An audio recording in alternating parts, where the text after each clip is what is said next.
Morning everybody.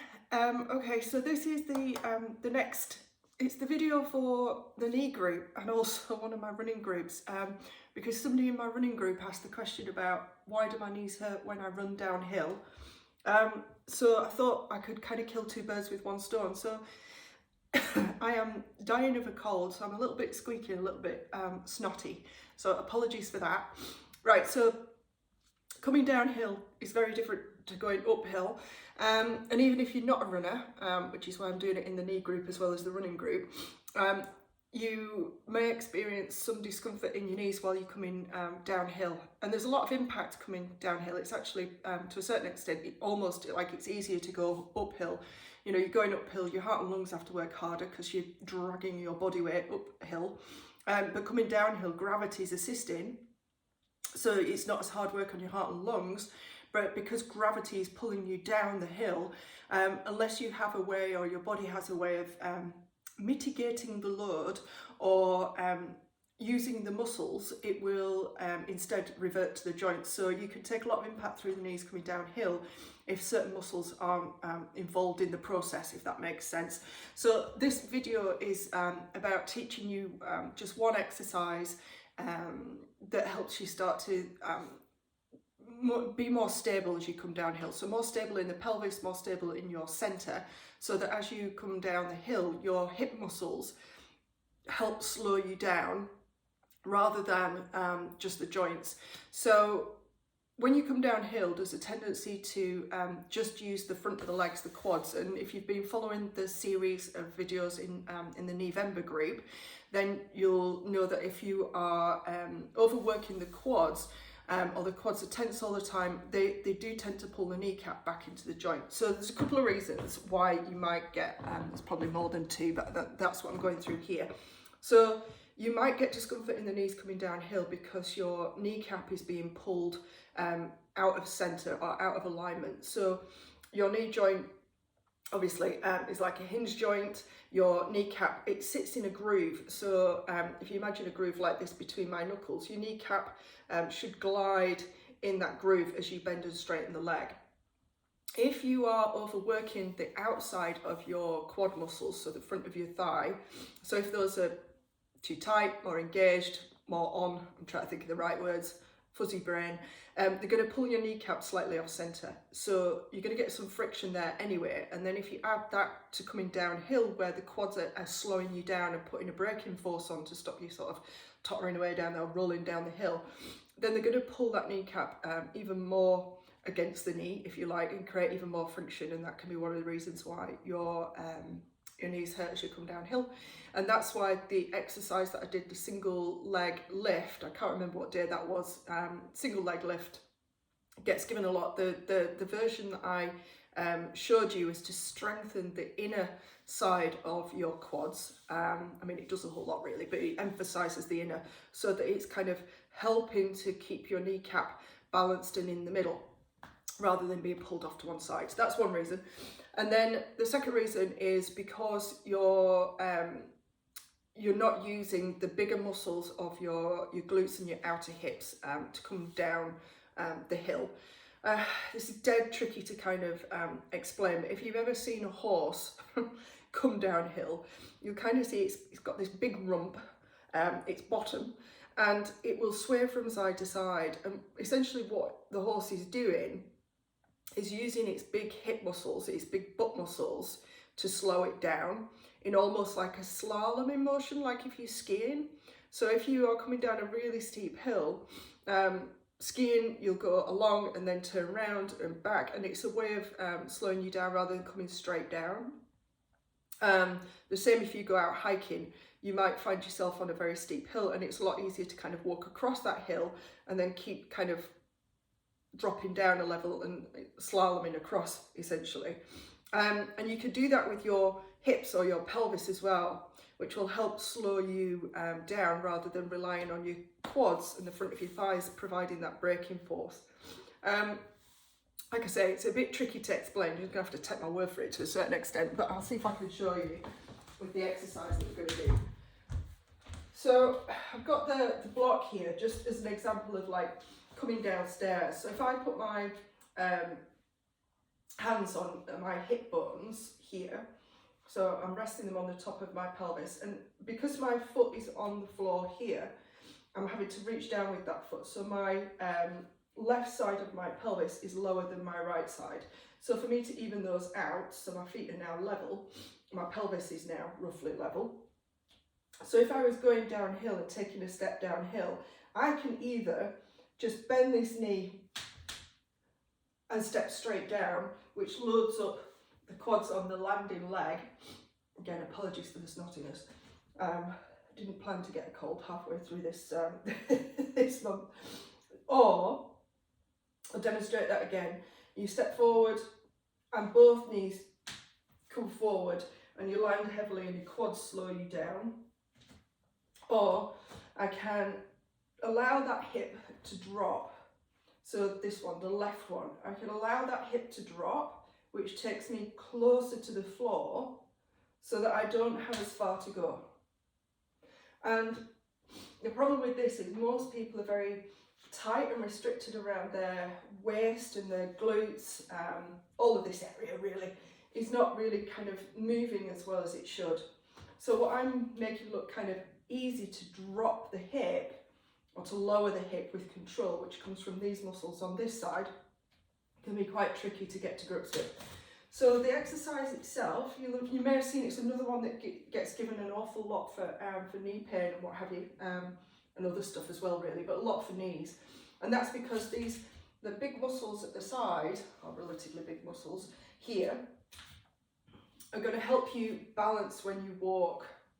So they help balance you, they help keep the alignment of your thigh bones and therefore your knees, along with your feet. So they're massively important. So when you walk, you take a step, the muscle here on the side is meant to almost lift your pelvis up on the other side so that your leg can swing through. Now you might see people walking, I'm going to turn my back to you so you can see my bottom, but you'll see this quite a lot, the butt dangling off to one side.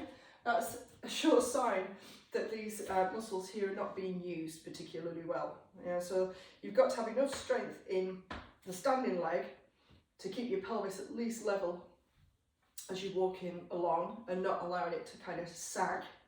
So the exercise, pelvic, they call it pelvic list, they call it hip hitch, there's another one which is escaping me at the moment, doesn't really matter, is can you, using the muscles, so I'm going to use my right leg, I'm going to use the muscles of my right leg to lift up the left side of my pelvis, and the way that I do that is I push down with the right leg. So I'm pushing down with this side of my pelvis so that the other side lifts, and I'm hoping you can kind of see that. And my foot's off the floor now, yeah, and then releasing back down to square. So I'm pushing down through the right foot to lift up the left. So there's a couple of ways you could get your pelvis to do this. You could either do what I'm doing, which is working this part here, and you'll feel it pretty much straight away start to burn if you've got it right, or I can use the muscles in my lower back to hitch the hip up on that side, and that's what you don't want to do, right? So you're practicing to start with from the floor, just to see if you can push the floor away and lift the opposite side of your hip using the muscles of the leg. And I'm hoping, I've put my hands here so that you can kind of see that happening, or what's happening at the pelvis. If I give you that sort of, you imagine a line now, it's on a diagonal. And what I'm not doing is kind of this action. So I'm not teapotting to the side. I'm staying as upright as I can and lifting by contracting here. And the only way I can describe it is the leg that's working, so the leg that's on the ground, is the one that you are pushing down with, pushing down and away.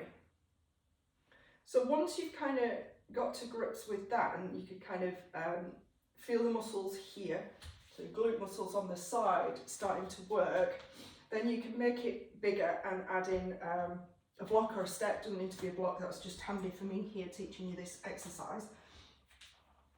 So you want your feet level to start with, and you find your balance. Again, I'm going to bring my hands in so you can see. And then I'm trying to lower my foot down towards the floor. And I'm on 2 blocks here, so I don't expect my foot to get there. But essentially now my pelvis is lower on this side and higher on this side. And then I'm going to push the floor away, or the block away in this case, with this side of my pelvis to lift the other side up. And my foot is now even higher than the other foot. So that's not bad for me this morning in terms of how much range I've got. So dropping and lifting. And the idea is that you hold your balance. If balance is a challenge for you, but you want to have a go, just have your fingertips on a wall or a chair back or whatever you kind of need to have a play with.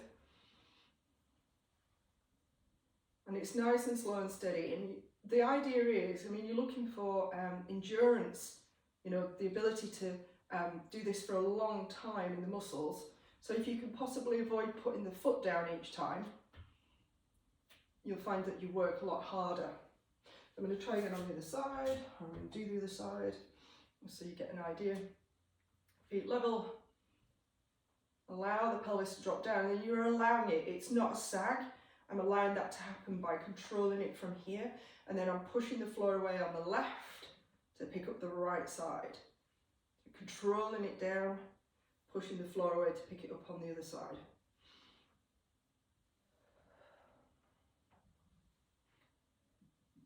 And it's how many? How many is a piece of string? Do them to fatigue. You know, you want to be fatiguing the muscle so you can't do any more essentially. And you might feel the burn the following day. Just as an aside, if you've got some kind of hip replacement, then probably best not to do this on a step, just do it from the floor.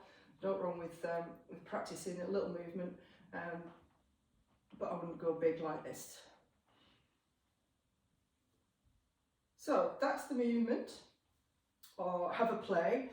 Then it's a case of, so once you've kind of found those muscles and you know what they're up to at the back there, because you can feel them, then when you come to, you practice coming down the stairs. As you come down the stairs, can you use those muscles to then control that drop again, so the foot comes closer and you come down. And this isn't like, there's no right or wrong way to go upstairs. I'm not going, you need to change the way you go upstairs and downstairs, more to the point. What I'm saying is, it's just an opportunity to kind of think, oh yeah, the hip muscles are slowing me down.